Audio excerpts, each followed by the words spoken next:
Ilia Topuria is well and truly the man of the hour within the UFC and MMA right now, the fighter who has taken home 2024's greatest win, and might not be surpassed on that metric by the time 2025 comes around. So with that in mind, I wanted to highlight 7 performances that showcase why Ilia is so highly regarded and backed to hold onto the featherweight belt for quite some time. These performances show his growth as a striker, his base skill set of grappling, and how his physicality has gone through the roof since his earliest days. So let's not waste any more time and just get into it. The Ilia Topuria story began a long time before he returned from a 15-month absence to make his first featherweight appearance in about 3 years, after spending all that time at bantamweight. But upon submitting every opponent he had faced up to that point, and then returning with yet another submission against Luis Gomez, we saw Ilia packing on some serious muscle, shedding his image as a grappler first, while bringing some newfound punching power to the table. And when he took on Stephen Goncalves, he landed a nuclear-charged punch pretty early on to announce to the world that he was a far more complete and well-rounded fighter than we had previously thought. And this was a 22-year-old, folks. The early signs were there, and the UFC of course came knocking shortly after. That murderous punching was brought right to the forefront of his one-round fight with Damon Jackson. Topuria had pretty mean intentions on everything he threw during the duration of this bout, showing improved boxing technique, yes, but also sitting down with full power whenever he got his target cornered. And when he ripped the body, it pretty quickly opened up a shot to the head. And with Jackson thinking low, Topuria swung high, bagging a knockout that probably should have gotten him a performance bonus, but in the end it didn't. One hell of a way to announce your arrival to the top flight. This next one served as a real showcase for Topuria's grappling. Not specifically for how he used it, but because a lot of people had misread him as a striker first and foremost. Because if he didn't have the jiu-jitsu background that he did, tangling with someone like Ryan Hall on the mat would have been a bad idea. Hall's unorthodox style of wrapping up his opponents causes many fighters to back off and treat his guard with a huge respect, like a no-go zone. And I love watching Ryan Hall fight for this reason. It's uniquely odd MMA at its best. But Ilia didn't have that same level of worry here, and once he got comfortable, jumping on Hall when he was moving awkwardly turned into the perfect opening for huge ground and pound shots. For many casual observers, this was the fight that put Ilia on the map for them, as far as being a highly regarded young prospect was concerned. A huge win for his brand. On a quick side note, if you're enjoying this content, be sure to let us know in the comment section below, subscribe if you haven't already, and hit the like button if the mood strikes. Anyway, back to the video. Topuria's physicality for the 145-pound weight class was evident from his earliest performance in the UFC, but I'd argue that his ability to really make that power and his overall presence felt just grew and grew as he matured. And even now, looking at him as a 27-year-old champion, if you need proof of his potential to really have an impact at lightweight, maybe even at a bout with the champion, Islam Makhachev or whoever holds the belt, then we certainly did get something from his short-notice clash with Jai Herbert. In this fight, Topuria did get hurt badly by a head kick at an earlier stage, as he struggled to deal with Herbert's length and awkward style. But make no mistake, Jai Herbert was always a solid fighter, albeit with endurance and chin issues. But Topuria did recover very well, and when he found his moment, he proceeded to blast through Herbert's defenses with a massive overhand punch, scoring his most high-profile KO to date, and making most fans realize that his fight week beef with Paddy Pimblett prior to this card would probably result in a very one-sided fight. A battle of unbeaten contenders served up Ilia's first elite matchup within the featherweight mix, and with Bryce Mitchell in front of him, it was truly an interesting test of this man's ability to deal with a confident and skilled grappler just like himself. What you will notice here is just how good Ilia is at meeting his opponents head-on in their own realm when the opportunity presents itself. He bludgeoned Mitchell on the feet, allowing Ilia to make his grappling the difference here. And once he had Bryce on skates, he was able to make a long-awaited dip back into his BJJ finishing skills,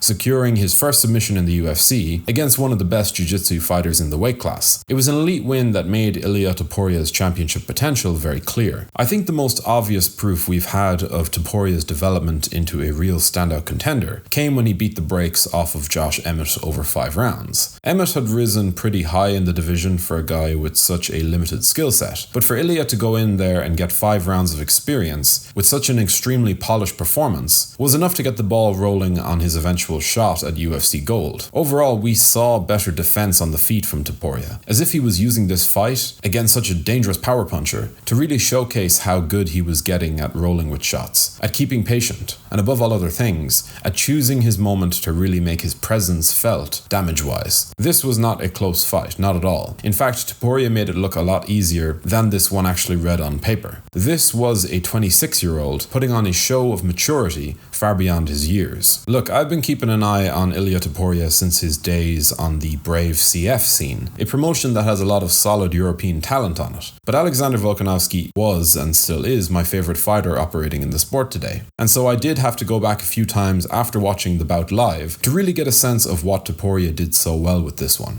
Sure, the mismanagement of Volkanovski's career by Volk himself is a great shame, but you gotta give so much credit to Topuria for the way that he figured this one out. He stalked the former pound-for-pound #1, showing incredible patience with a real sense of danger behind it, while also choosing his shots expertly. There was an efficiency to Topuria's game here that was very surprising to see pulled off so well against a guy as technically masterful as Volkanovski. And the rewatch really makes the finish seem so well earned. It was like built up to. Ilia's accuracy with his power shots increased alongside his volume in round 2, like he was almost sensing that his moment was approaching, and the way that in that moment he pressed that advantage showed a great sense for the finish. It was just an excellent way to close out this fight, and an awesome performance from the newly crowned featherweight king. I think this is a future pound-for-pound #1, folks. Anyway, that'll just about do it for this video. But what do you think of this featherweight champion? And who do you see as his toughest stylistic matchup at featherweight or maybe even at lightweight right now? Be sure to let us know in the comments section below, and if you want to like the video and subscribe to the channel, that would be awesome. As always, thank you for watching.